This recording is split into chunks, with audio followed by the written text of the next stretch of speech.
The growing debate continues on whether the sports world should be getting involved with political issues.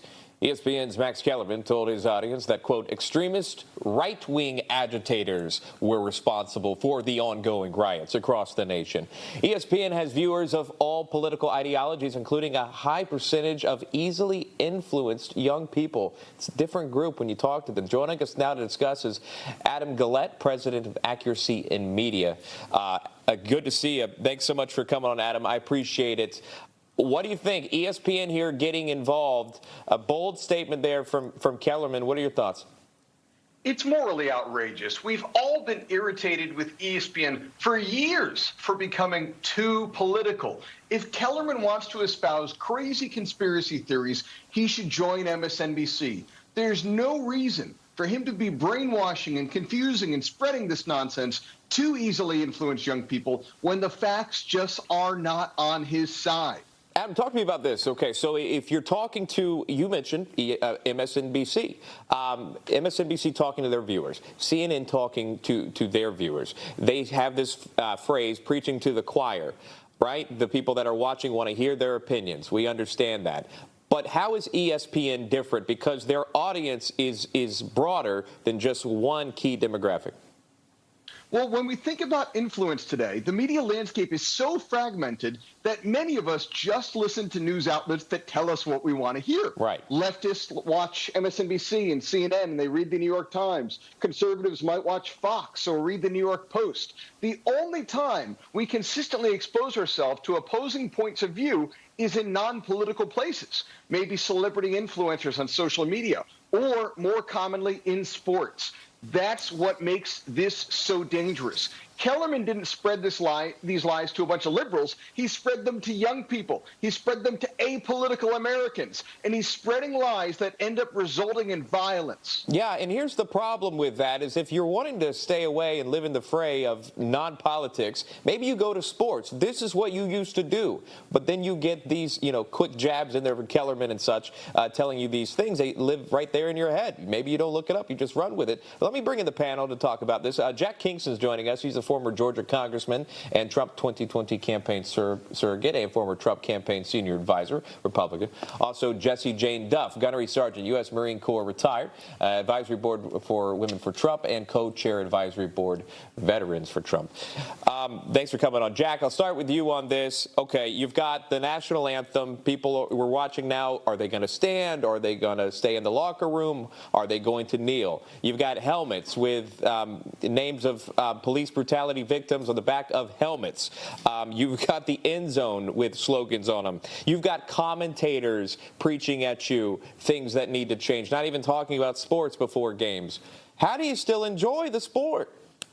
You don't. I love sports. I was chairman of the House Gym. We actually had great bipartisan fellowship. I'm talking about extreme Democrats and Republicans came together to play flag football for charity or play a 100-year tradition, the baseball team, Democrats versus Republicans. But it was so bipartisan and it was so much fun. Sports, just like the military, has always been a great mixer.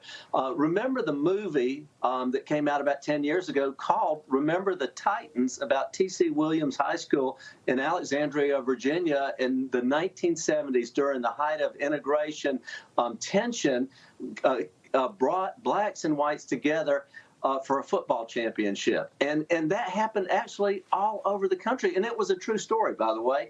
Mm-hmm. Sports has always been a neutral zone where you could mix and come together. And I think if ESPN has just joined the mob now, I don't see how it ultimately helps their ratings or the professional sports. Well, it really does. And you've seen that, Jessie Jane Duff. You've seen that play out in the ratings. We had a Sunday Night Football, one of the lowest ones we've seen, with my beloved Cowboys game. A lot of people are tuning out, and you're seeing that on paper now.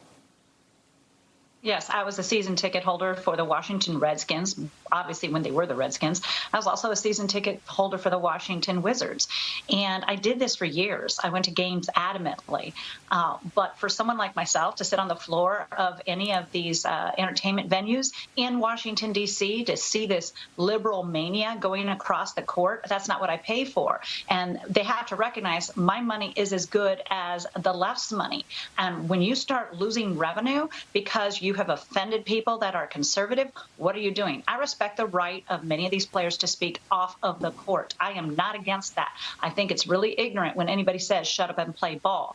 Why do I say that? Because the right continually celebrates our conservatives that come out on our behalf that are in the entertainment industry. So we can't be hypocrites. But when it comes to the court, when you've got it on your helmets, when you got ESPN espousing this, that is not a political network. I've got plenty of that in my life every single day. The one unifier, to reflect off of what's already been said, as a female in the United States military, when I was on active duty, one of the greatest things that I was able to engage with the men on active duty was sports. It was always one of those no conflict zones, other than you pushing for your team and them pushing for yours, and you debating who has the stronger defense versus offense, who had the best strong safety. Sure. It was always lively and energetic.